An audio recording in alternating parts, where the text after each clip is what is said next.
আসসালামু আলাইকুম। সহজনের পথ ইউটিউব চ্যানেলে আপনাকে স্বাগতম। দেওয়ানি মামলার বিষয়ে গেজেট জারি হয়েছে যেন খুব দ্রুত জমির মামলা শেষ হয়। জমির মামলা হলেই যেন দীর্ঘ আর সেই 40 বছর 50 বছর পর্যন্ত যেন না যায়। আদালতে যেন জমির মামলা নিয়ে যেন কোনো ধরনের জটিলতা তৈরি না হয়। খুব দ্রুত যেন জমির মামলা শেষ হয় এ বিষয়ে গেজেট জারি হয়েছে। আপনারা জানেন যে জমির মামলা একটি অভিশাপ। এই মামলা হলে একবার যদি এই মামলা শুরু হয় এটা আর শেষ হয় না। দেখা যায় যে দাদা মামলা চালিয়েছে, বাবা চালিয়েছে, এখন আবার আমি নিজেও এই জমির মামলা এখনও চালিয়ে যাচ্ছি, এর কোনো ফলাফল আসছে না। পুরো বংশ শেষ এই মামলার পিছনে গিয়ে। এই বিষয়গুলো আপনারা জানেন, সমাজের যে চিত্রগুলা। তো আজকের এই ভিডিওতে জমির দেওয়ানি মামলার বিষয়ে কি গেজেট জারি হয়েছে, আগে কী ছিল, বর্তমানে কী ছিল, এই বিষয়গুলো আজকের এই ভিডিওতে আমাদের এক সিনিয়র আইনজীবীর মাধ্যমে আমরা আপনাদের মাঝে এই চ্যানেলের মাধ্যমে সেই বিষয়গুলো আপনাদের মাঝে শেয়ার করব। আপনারা ধৈর্য ধরে পুরো ভিডিওটি শেষ পর্যন্ত দেখবেন, অনেক কিছু জানতে পারবেন, বুঝতে পারবেন। তো চলুন এবার মূল ভিডিওতে। আসসালামু আলাইকুম বন্ধুরা, কেমন আছেন সবাই? আশা করি অবশ্যই ভালো আছেন। তো অবশেষে সরকার দেওয়ানি মামলার সময়সীমা কমার জন্য, মামলার যাতে জট না হয় এই জন্য দেওয়ানি কার্যবিধি সংশোধন করে গেজেট জারি করেছে। তো আজকের আলোচনায় আমরা এ টু জেড গেজেটটা দেখাবো, পূর্বে কি ছিল বর্তমানে কি আছে সেটাও দেখাবো। তো চলুন শুরু করি। তবে যারা সাধারণ ব্যক্তি তাদের জন্য আমরা সাধারণভাবে বলে দিব, আর যারা আইনের ছাত্র অথবা পূর্বে আইনে কোথায় কি ছিল সেটা দেখতে চান বা কিভাবে দেখবেন সেটাও আমরা একটু বলে দেওয়ার চেষ্টা করব, যাতে আপনি নিজে থেকে নিজে কি হতে পারেন, উপকৃত হতে পারেন। তো বন্ধুরা, সর্বপ্রথমে যে কথাটি সেটি হচ্ছে যে এই পরিপত্রটা বা যেটা আমরা দেখাচ্ছি, এই পরিপত্রটা যেই দিন জারি করা হয়েছে সেদিন থেকেই কার্যকর। তো এই জন্য ভিডিওটা দেখার পর যারাই কি করবেন, বারবার প্রশ্ন করবেন যে কবে থেকে কার্যকর হচ্ছে, কবে থেকে কার্যকর হচ্ছে, তাদের জন্য আমরা প্রথমেই বলে দিলাম। তো চলুন আমরা গেজেটের প্রথমে বেসিক জিনিসটা দেখি। তো গেজেট জিনিসটা কি? নর্মালি কথা হচ্ছে সরকার যখন একটা আইন তৈরি করে বা সংসদে যখন পাশ হয় তখন সেটাকে অফিসিয়ালি সারা বাংলাদেশে সবার জন্য, মানুষের জন্য সেটাকে পাবলিশ করা হয়। তো এটাই হচ্ছে অফিসিয়াল গেজেট। আমাদের বৃহস্পতিবার 8ই মে মানে আজকের একদম তরতাজা আপনাদের সামনে প্রেজেন্ট করতেছি আমরা। তো 8ই মে তারিখে এটাকে কি করা হয়েছে, ফাইনালি এটাকে জারি করা হয়েছে এবং অ্যাক্টিভ করা হয়েছে, কার্যকর করা হয়েছে, ইনফোর্স করা হয়েছে, কমেন্সমেন্ট করা হয়েছে। তো আমাদের the code of civil procedure 1908-এর সংশোধনী। আর এটা একটা অধ্যাদেশ, কারণ হচ্ছে যেহেতু বাংলাদেশে বর্তমানে কি আছে, সংসদ কার্যকর নাই, তাহলে সংবিধানে 93 এ অনুচ্ছেদ মোতাবেক কি করতে পারেন, রাষ্ট্রপতি অধ্যাদেশ বা অর্ডিন্যান্স জারি করতে পারেন। তো এই একটা অর্ডিন্যান্সের মাধ্যমে আইনকেও সংশোধন করা যায়। তো সর্বপ্রথম আমরা দেখি যে ইহা অবিলম্বে কার্যকর হবে, এর মানেটা হচ্ছে এই 8ই মে থেকে কার্যকর হবে। 8ই মে এবং পরবর্তী যে মামলাগুলো সেগুলোর মধ্যে কার্যকরটা হবে, এই জিনিসটা একটু মনে রাখবেন। সর্বপ্রথমেই যেটা বলতেছে যে সেকশন নাম্বার 26 সিপিসির আমরা জানি প্রেজেন্টেশন অফ প্লেটের মাধ্যমে কি হয়, একটা দেওয়ানি মোকদ্দমা আরজি দাখিলের মাধ্যমে শুরু হয়। এক্ষেত্রে তারা সাবসেকশন 2 যুক্ত করে দিয়ে বলতেছে যে every plaint fact shall be prove by affidavit. Normally মামলা দায়ের করার পর সেক্ষেত্রে কি করতে হয়, যিনি সাক্ষী আছেন উনি গিয়ে তার মৌখিক জবানবন্দি দেন, বিবাদী সাক্ষীরা মৌখিক জবানবন্দি দিয়ে সময় নষ্ট হয়। তো এর জন্য যাতে সময়টা এত না লাগে, বলতেছে যে ভাই আপনার সাক্ষীরা যা কিছু আপনি এগুলো করবেন, সাক্ষীরা কি বলতে চাচ্ছে এফিডেভিটের মাধ্যমে আদালতে সাবমিট করে দেন, শুধু আমরা ফাইনাল একদিন জেরার জন্য, ক্রস এক্সামিনেশনের জন্য তাদেরকে ডাকবো, তাহলে আমাদের সময়টা কম লাগবে। তাহলে 1 নম্বর হচ্ছে, আর মৌখিকভাবে তুলে ধরতে হবে না, মৌখিকভাবে জবানবন্দি দিতে হবে না, আপনি কি করেন, আপনি এফিডেভিটের মাধ্যমে, হলফনামার মাধ্যমে সেগুলো বলে দেন। এরপরে সেকশন নাম্বার 35A 35-এর এ, যদি কেউ মিথ্যা, ফলস, ভ্যাক্সিসিয়াস ক্লেম করে বা ডিফেন্স নেয়, তাহলে দেওয়ানির ক্ষেত্রে পূর্বে 20,000 টাকা ক্ষতিপূরণ বা জরিমানা করা যেত, এটাকে বাড়িয়ে 50,000 টাকা করা হয়েছে। এরপরে চলে আসি আমরা 51 নম্বরের ক্ষেত্রে, যে একটা দেওয়ানি ডিক্রি কিভাবে কার্যকর হবে, 5 প্রকারের কথা বলা আছে। তো ওই ক্ষেত্রে বলতেছে যে ওই 5 প্রকারের পরে ম্যানা শব্দটি পড়বে as may be provided hair after in the code or, এই শব্দগুলো কমা, অর্থাৎ ওই 5 প্রকারের বাইরেও আরও অন্যান্য যে প্রকারগুলো আসবে সেগুলোতে করা যাবে। তো এটা অতটা কার্যকর কিছুই না।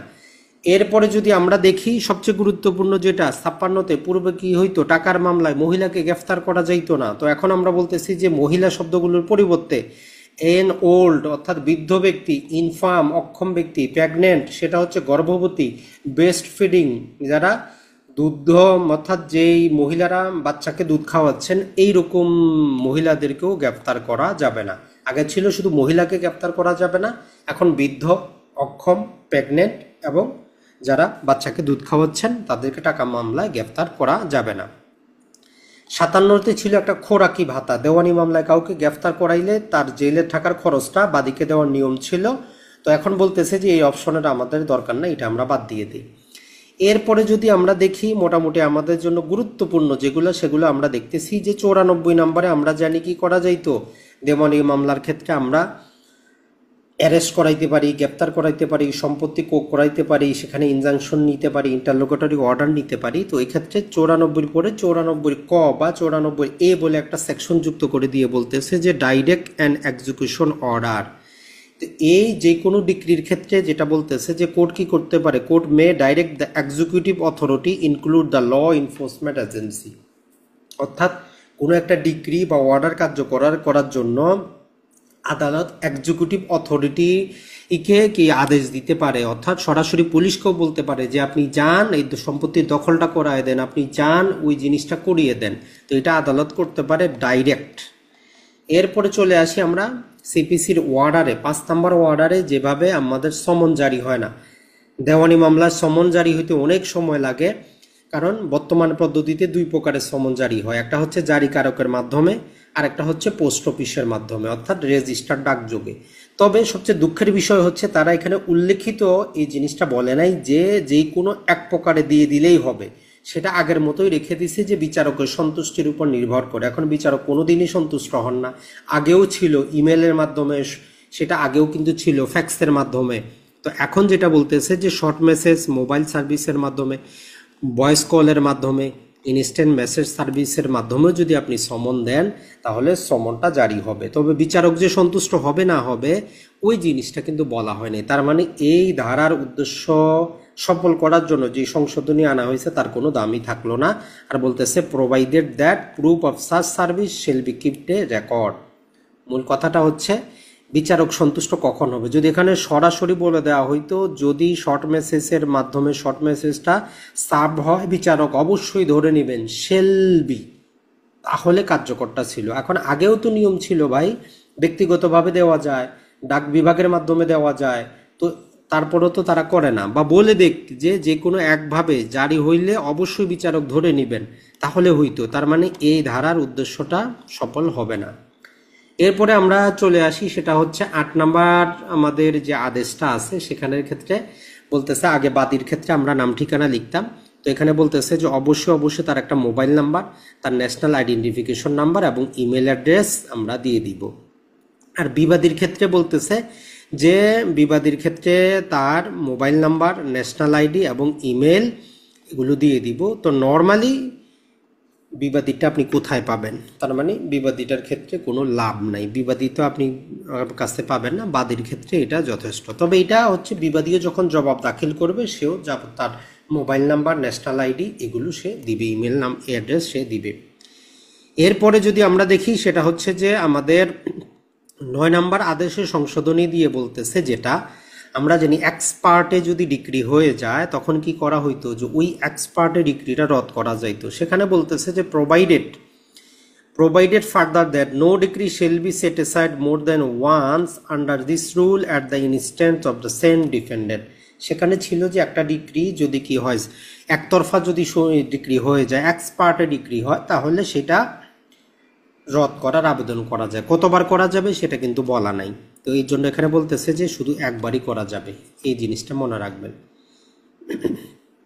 এরপরে যদি আমরা দেখি সেটা হচ্ছে যে মুলতবি থেকে যে এই প্রশ্নটা এসেছে আমাদের 17 নম্বরে, মুলতবি বা অ্যাডজর্নমেন্ট থেকে আগে বিনা খরচায় বাদী হোক বিবাদী হোক 6 বার করে সময় পাইতো, তো সেটাকে তারা 4 বার করে সময় নিচ্ছে, যে সর্বোচ্চ 4 বার আদালত দিতে পারবে। এরপরে যেটা বলতেছে সেটা হচ্ছে যে আমাদের রুল 18 এর সংশোধন 18-র মধ্যে বলতেছে যে সাববিধি 4 এর পরে 4A যুক্ত হবে, সেটা হচ্ছে যে examination in chief on affidavit and admissibility of document. Admission in chief, প্রথমে সর্বপ্রথম সাক্ষীটা যা কিছু বলে সেটাকে আমরা জবানবন্দি বলি। তো এবার যেহেতু প্রথমেই বলে দিয়েছি এফিডেভিটের মাধ্যমে দেওয়া হবে, তো এই জন্য বলতেছে যে not with standing anything contain, অন্য কোনো আইনে বা সাক্ষ্য আইনে কি বলা আছে সেটা দেখার বিষয় না। The fact plain or written statement shall not be required to orally start, মৌখিকভাবে বলার দরকার নাই আপনি আরজিতে কি লিখছেন, অথবা ডিনাই করারও দরকার নাই। and every case examination in chief in the plaintiff or the defendant as case may be shall be affidavit, he may then be cross examined if necessary re-examined। মূল কথাটা হচ্ছে আগের মতো মৌখিকভাবে কোনো সময় বরবাদ হবে না। আপনার সাক্ষী কি বলতে চায় আপনি এফিডেভিট আকারে সাবমিট করেন, বিবাদী সাক্ষী কি বলতে চায় এফিডেভিট আকারে সাবমিট করেন। বাদী বিবাদী দুইজনে আদালতে উপস্থিত আছেন, আর যদি কি লেখা হচ্ছে মৌখিকভাবে বলার দরকার নাই, লিখিত জবাবটাও মৌখিকভাবে বলার দরকার নাই। তো সরাসরি আমরা ক্রস এক্সামিনেশনে যেতে পারবো এবং ক্রস এক্সামিনেশনও যেতে পারবো। তো এই জিনিসটা একটু মনে রাখবেন। এরপরে যদি আমরা দেখি আমাদের জন্য গুরুত্বপূর্ণ যেটা, সেটা হচ্ছে যে further provided that where document are file along with the affidavit and the party rely on such document the proof and admissibility of those document shall be subject to order of the court. যে কোনো দলিলপত্র আপনি দলিলের সাথে affidavit সহকারে submit করে দিবেন, তখন বিচারক সেটা নির্ধারণ করবে উনি গ্রহণ করবে কি করবে না। এরপরে যদি আমরা দেখি রুল 20-র মধ্যে পূর্বে কি ছিল, আগে বলা ছিল যে প্রিএম্পটরি হিয়ারিং অবস্থায় একদিনে একজন বিচারক 5টার বেশি মামলা কি করবেন না, উইথ কার্যতালিকায় নিয়ে আসবেন না। তাহলে 5টার পরিবর্তে এখন 10টা নিয়ে আসবেন, তাহলে দ্রুত মামলাটা আগাবে। এরপরে আরেকটা যেটা ছিল সেটা হচ্ছে যে আংশিক প্রিএম্পটরি অবস্থায় আগে 2টা শুনতে পারতেন, তো এখানে বলতেছে যে 4টা শুনতে পারতেন। আগে ওই আদালতে ওই বিচারকের ক্ষেত্রে বলতেছিল যে 100টা মামলা প্রিএম্পটরি হিয়ারিং অবস্থায় গেলে অন্য কোনো মামলা নিয়ে আসবেন না যতক্ষণ পর্যন্ত কমে কমে 70টা না হয়। তো সেটাকে বলতেছে যে 100-এর পরিবর্তে 200 মামলা ওনারা প্রিএম্পটরি হিয়ারিং অবস্থায় নিয়ে আসতে পারবেন, এবং এই যে 70টা আসলে নতুন মামলা নিয়ে আসতেন, এখানে 140 মামলা পর্যন্ত যখনই আসবে তখন আবার নতুন মোকদ্দমাগুলো প্রিএম্পটরি চূড়ান্ত শুনানি অবস্থায় নিয়ে আসতে পারবেন। এরপরে যদি আমরা দেখি অর্ডার নাম্বারটা আমাদের 21 ডিক্রি জারি, এই ডিক্রি জারি থেকে 30-এর পরে 30-এর এ যুক্ত করা হয়েছে। তো এক্ষেত্রে special provision execution of decree of payment of money, টাকার মামলার ক্ষেত্রে যদি কোনো মানি স্যুট হয়, টাকার মামলা হয়, চেকের মামলা হয়, তো সেই ক্ষেত্রে বলতেছে অন্য কোনো আইনে যাই কিছু বলা থাকুক, not with standing anything in contain the code, এই কোডে যাই কিছু বলা থাকুক সেটা হচ্ছে যে পক্ষ যদি আবেদন করে তাহলে যিনি জাজমেন্ট ডেটার তাকে কি করা যাবে 6 মাস পর্যন্ত জেলে আটক রাখা যাবে, যতদিন উনি টাকা পয়সাটা না দিচ্ছেন 6 মাস পর্যন্ত তাকে জেলে আটক রাখা যাবে। এই জিনিসটা একটু মনে রাখবেন। এরপরে যদি আসি আমরা, তবে মাইনর যদি হয় আনসাউন্ড মাইন্ড সম্পন্ন হলে তাকে কি করা যাবে না, দেউলিয়া হলে তাকে এগুলা আদালত করবে না, এই জিনিসটা মনে রাখবেন। আর টাকার মামলার ক্ষেত্রে বলতেছে যে আপনি চেকের মামলার মতোই, চেকের মামলাতেও 50% জাজমেন্ট ডেটার উনি যদি আদালত ওনাকে যদি গ্রেপ্তার করা হয় তাহলে বলতেছে যে 25% টাকা যেটা ডিক্রি দেওয়া হয়েছে 25% টাকা জমা দিবেন এবং 60 দিনের মধ্যে টাকা পরিশোধ করবেন, এইরকম হলফনামা দিয়ে উনি আপিল দায়ের করতে পারবেন। এই জিনিসটা মনে করবেন, মানে তাকে রিলিজ করা যাবে। তাহলে if the judgment debtor in civil prison deposit not less than 50% of decretal amount together with a bond of payment of the remaining amount 60 day, যদি 25% দেন বাকিটা 60 দিনের মধ্যে দিবেন, এইরকম যদি বন্ড দিয়ে দেন তাহলে উনি রিলিজ হইতে পারেন। আর এরপরে যদি না দেন আবার তাকে গ্রেফতার করা যাবে, এই জিনিসটা একটু মনে রাখবেন। এরপরে আমাদের খোরাকি ভাতার একটা অপশন ছিল, ওটাকে ডিলিট করা হয়েছে। এরপরে আমাদের 103 নম্বর রুলের পরে 104 রুল যুক্ত করা হয়েছে।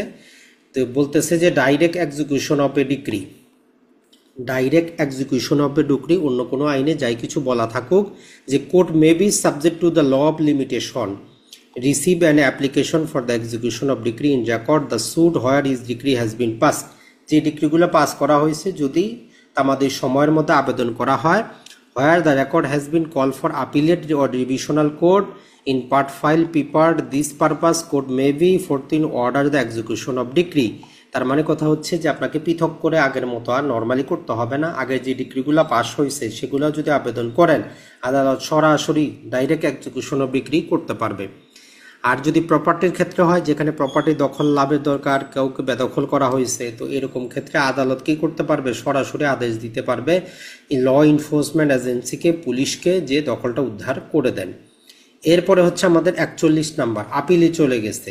এরপরে বলতেছে যে provided no appeal shall be reheard no appeal shall be reheard more than once one under this rule. Normally ওই যে আপিলটা খারিজ হইলে তখন কয়বার করা যাবে সেটা বলা ছিল না, ওই জন্য বলা হচ্ছে যে 21-এর পরে যে একবারই করা যাবে, এর বেশি কিন্তু না। এরপরে রুল 24-এ ছিল যে বিচারক চাইলে উনি সিদ্ধান্তটা নিতে পারেন, মে শব্দ ব্যবহার করা ছিল, তো ওইখানে শেল শব্দটা ব্যবহার করা হয়েছে। আর যদি আমরা বলি রুল 30-এর পরে সাব রুল 2 যুক্ত করা হয়েছে, তো এখানে যে কথাটা বলে সেটা হচ্ছে যে not with standing anything contain in sub rule 1 if neither party nor his pleader appear when the appeal is called on for hearing.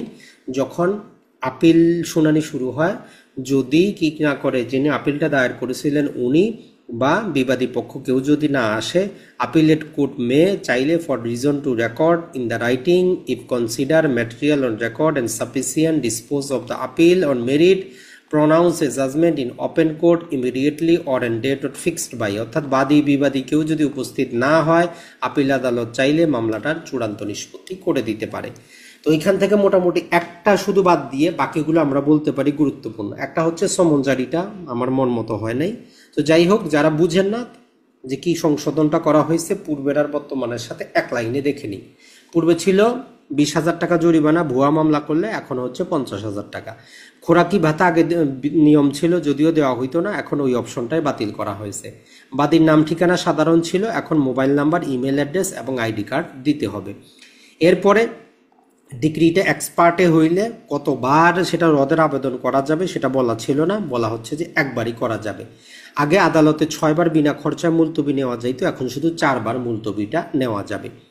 এরপরে যদি আমরা দেখি সেটা হচ্ছে যে আমাদেরকে আদেশ 18 বিধি 4-এর ক যুক্ত করে বলতেছে যে মামলার বিষয়বস্তু মৌখিকভাবে কোনো পক্ষকে তুলে ধরতে হবে না, সরাসরি ক্রস এক্সামিনেশনটা করা যাবে। আগে একদিনে 5টার বেশি মামলা প্রিএম্পটরি হিয়ারিং অবস্থায় আদালত সে আদালতে রাখবে না, 2টা আংশিকের বেশি শুনবে না। এখন বলতেছে 10টা, তবে 4টা শুনতে পারবে, 200টা, আবার 140টা আসলে নতুনটা নিয়ে আসবে।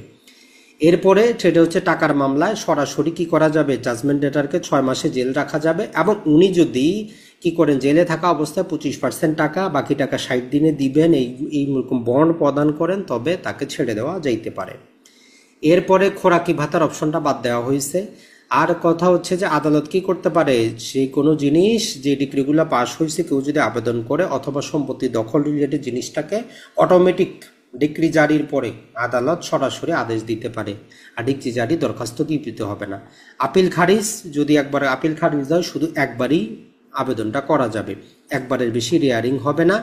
আর কোনো পক্ষই যদি আপিলে উপস্থিত না থাকে আদালত অবশ্যই কি করবেন, সেল হিসাবে নিষ্পত্তি করে দিবেন। তো এই জিনিসগুলো ছিল আমাদের দেওয়ানি মোকদ্দমার ক্ষেত্রে। তবে মূল জিনিস যেটা আমরা আবারও বলবো সেটা হয় নাই, সেটা হচ্ছে যে সমন জারিটা আইনে উল্লেখ করা প্রয়োজন ছিল। যদি ডাক টিকেটের মাধ্যমে অথবা যদি জারিকারকের মাধ্যমে অথবা যদি মেসেজের মাধ্যমে জারি হয়, বিচারক শেল শব্দটা ব্যবহার করার দরকার ছিল। এটা হচ্ছে আইনের দুর্বলতা।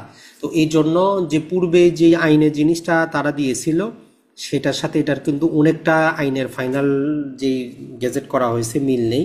তো যাই হোক, আমরা আশা করতে পারি কিছুটা হইলেও মামলার জট কমবে। তবে মামলার জট কমার জন্য বিচারক নিজেও দায়ী, অ্যাডভোকেট নিজেও দায়ী, এবং আর একটা হচ্ছে ভুয়া মামলা রোধ করার জন্য একটা অপশন দেওয়ার দরকার ছিল যে প্রতিটা মামলাটা সাবমিট হওয়ার পরে বিচারকের দায়িত্ব হচ্ছে যে উনি মামলার যাবতীয় কন্টেইন দেখে কজ অফ অ্যাকশন আছে কিনা, তামাদি আছে কিনা, এটা নিয়ে একটা শুনানি নির্ধারণ করা, এক্সপার্টে শুনানি, বিবাদীকে নোটিশ করার আগেই এই অপশনটা অবশ্যই যুক্ত করা দরকার ছিল।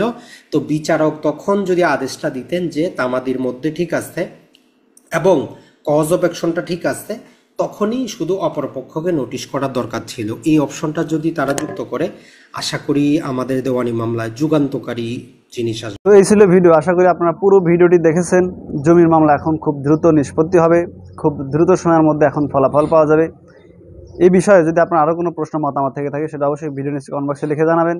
এবং এই সমস্ত সমস্যার মধ্যে পড়ে থাকলে অবশ্যই আপনার একজন বিশ্বস্ত এবং সিনিয়র আইনজীবীর সাথে এই বিষয়গুলো নিয়ে পরামর্শ করুন।